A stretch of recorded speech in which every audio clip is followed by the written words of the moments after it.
Hey everybody, welcome to Ark's Complete Guide. Wait, let me rephrase that. Ark is a pretty massive world with a ton of creatures, lore, and challenges. One video wouldn't be able to cover that, so in this video, I'll break down everything there is to know about a certain topic. Grab a drink, sit back, and let's get started. Remember, it's not the basics, it's everything.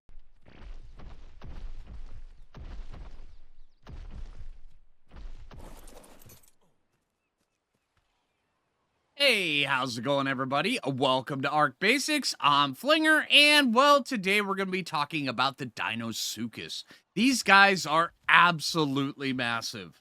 They've got a ton of attacks, they dish out a ton of damage, they're very potent on land, and even more potent underwater. These guys are just absolutely insane. I mean, when it comes around to different dinos, these guys are absolutely amazing. So yeah, I would count these guys up as a very high quality tame. So let's jump into it. And of course, we'll be rating them appropriately, just the way we always do. All right, well, first off, let's discuss where they spawn. Now, where they spawn is located anywhere in the swamps or areas like that. So I would look for them over here, over in the swamp areas, like right here, or also over inside of all of this spot over here, and then even venturing down over into this way. If you see the swamps, chances are there's going to be some Deinosuchus around there. Also, all the way over here, there's going to be a ton of them out here. Matter of fact, when you're going by, say, in a raft early game, make sure you keep a very sharp eye out for them, because they can come out, attack your raft even, or jump up onto your raft and give you a really bad time. So when they're wild, pay very close attention, and especially early game, just keep an eye out for them. But yeah, let's discuss how to actually tame them. All right, now, would it be a basics video if we don't cover this? Well, can it be bullied? No. The answer on something this massive is no, it cannot be bullied, so don't even try. That is a death sentence.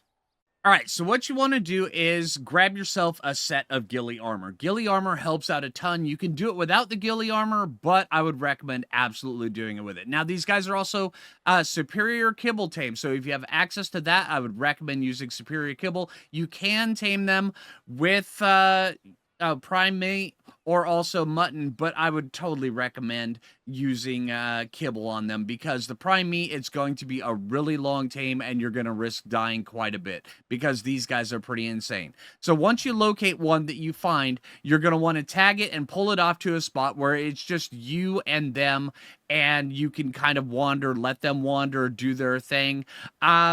You can trap them. I would recommend not.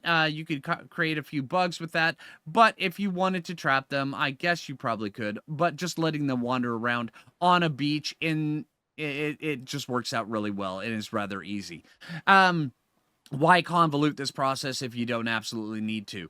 So once you have them separated from themselves, what you want to do is wait for them to stop and start basking in the sun. They need to have dropped aggro at this point, and then once they start basking, you walk up to them and you face off to their side or straight on their nose, and they can't see you, especially with the ghillie. The ghillie will actually help you a little bit, and then you passively tame them, preferably kibble, like I said earlier. And then if it spots you, it'll aggro, and then you run off, and you de-aggro it, and then you run back, wait for it to start basking again, and you just rinse and repeat until you have the process completed. All right, so now that you have one of these tamed, the Deinosuchus saddle becomes available to craft at level 74. It's actually made in the smithy, but it's really easy to craft. Once you have the saddle on it, there are quite a few different attacks these guys can do. The left click or the right trigger on controller is this bite right here is pretty good. Now, the left trigger or the right mouse is this attack right here, where it slowly builds up, and then you release, it does this mega chomp called the Gigabyte, and that's exactly what it's called. Here, let me show you just how much damage this does. But there is also a timer, so we have to wait for this timer here really quick. And the Giga Chomp, once you fully go and charge it up, you'll see the thing down below.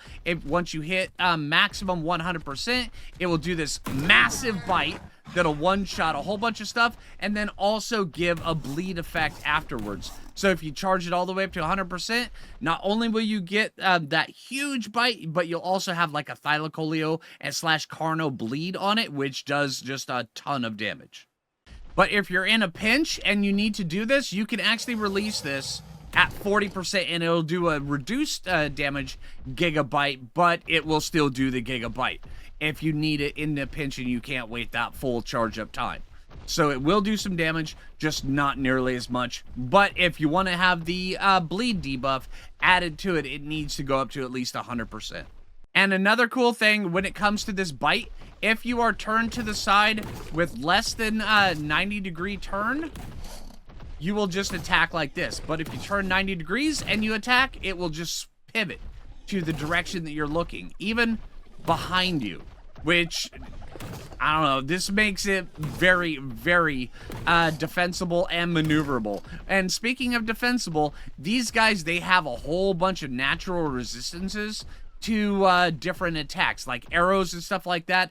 It's pretty insane, the amount of physical resistance. But when it comes to turrets, they really are, I mean, they do have a little bit damage reduction to turrets, but not nearly as much as, say, stone arrows or metal arrows. And those ones, they are really resistant to. Yeah, it's pretty cool. All right, and the last attack that we're going to be talking about is the tail swipe. Now, this is the C attack, or R, the right analog stick, pressing that in on controllers, and that does a tail attack that will swip around. Although, unlike its other attacks, the tail swipe is only usable on land, because these guys, they are aquatic dinos as well. So here, well, yeah, all right, so they're amphibious. So they're good on land and also in water. And they, when they go into water, they are really good in the water. But also, they do have another ability. This roar, it drains a little bit of stamina, looks cool, but that's really all it does. Great for screenshots, though.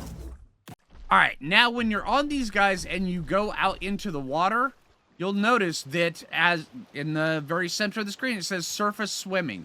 That means that we're just swimming around on the surface. It basically is treated like a raft, all right? But if you press the C button, you will dive down below and you will start swimming underwater, and this is called the free swimming mode. So yeah, and you just kind of sit up like this. You can jump off, be like that, or you can hop on like this, and then you can go attack whatever manta is deciding it wants to give you a little bit of problems. But also, one thing I would pay attention to on these guys, while an Electrophorus doesn't have that much effect on these guys, a Cnidaria will absolutely stun you. So you have to make sure, if you're going through the caves on these guys, that you just avoid the Cnidaria as much as possible, because they will give you a really, really hard time. And back to the point of the damage reduction, whenever the Deinosuchus, they've got kind of a little special power when it comes to any kind of smack on the head. That attack is reduced by 50% damage, which is kind of cool, which means because they're very front-loading heavy, they're going to get hit in the head a lot, but you're going to be taking a lot of reduced damage from that headshots. Yeah.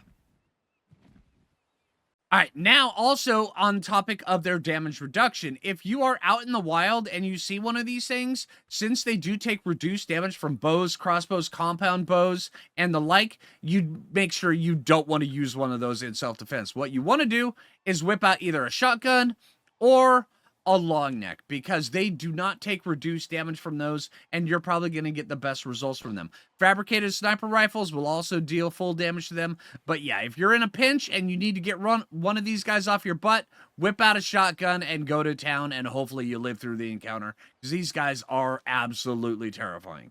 Now for the next question, does it cave? Will it go into the deepest depths of the Underdark inside Ark and yield all of the artifacts and the amazing loot that lies within? Alright, now also, these guys can be used for some of the underwater caves, and I have used them in the past for the underwater caves, but like I said, if you're going through them, I would recommend that you avoid all Cnidaria entanglements and just try to get to the point A, go from point A to point B, the entrance of the cave to the artifact as quick as possible. If you get into a tangle with a Tuso, you're gonna lose. just so you know. So don't even stick around if you see a Tuso tentacles. Just get to the artifact and get back out, and hopefully you can avoid it. Now, I have taken these guys through the Cave of the Strong, and also, surprisingly enough, once I took it through the Cave of the Strong, they are now my favorite dinosaur to take through the Cave of the Strong on the island. So if you're going through there, as long as you go slow, you take your time, you clear out everything in front of you, because everything's going to be doing front-loaded damage, which means you're going to be taking reduced damage from it.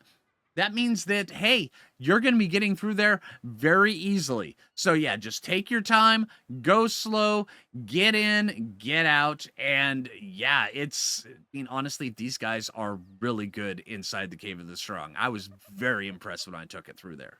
Will it boss? Can this creature go head-to-head with the toughest creatures and the toughest bosses in Ark Survival Ascended, gaining all the glory and grabbing all the loot?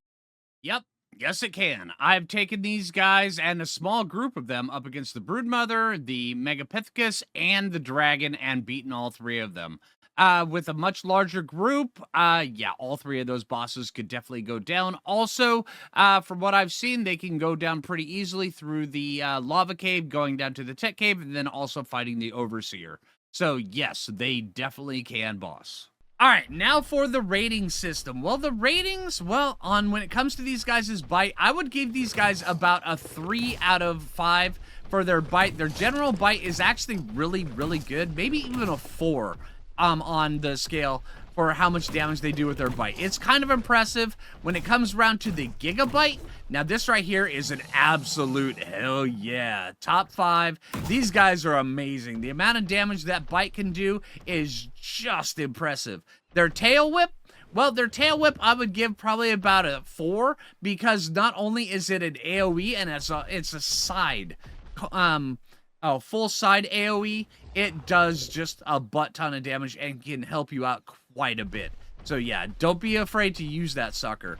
When it comes around to maneuverability, despite their size, they're actually quite maneuverable. I mean, I was very impressed when I first started trying these guys out. And then also, I recently used these guys on a 5-tame challenge where I was only allowed to tame 5 total dinosaurs on the island. And these guys were my go-to main dinos. They're just that good and that effective. All right, now, leveling path on these guys, I would generally take is if you are using these as one of your main dinosaurs, and you absolutely can as a main mount. I've done it. They're really good. I would go get health up to at least, I would say 18 to 20,000, and then just leave it. Once you hit that, you're good, because if you can get a good saddle on these guys, and we'll talk about where to find the good saddles on them here in just a sec, these guys are so tanky with a really good saddle, just because of the damage reduction combined with the saddle. And yeah, so get it up to about 18 to 20,000 and then just leave it. All the rest of that, I would get into either stamina or melee damage. I would take the melee damage up to at least 400% as quick as you can, which is actually pretty easy on an imprinted Deinosuchus. And then stamina, 1500 is rather good when it comes to the Deinosuchus. I haven't had too many issues running out of stamina, and if I do, it bounces back quick enough. All right, now where to find the saddles for these guys? Well, I've had the best luck when it comes to the treasure maps that you get from Bob's Tall Adventures, or Bob's Tall Tales. Those ones right there, I've gotten several actually of the pre-made saddles. Now the blueprints and the saddles as well, you can get from the deep underwater loot drops, or from Red Cave loot drops, or from just red drops coming down specifically with the ring. So keep an eye out for those if you're looking for the saddles.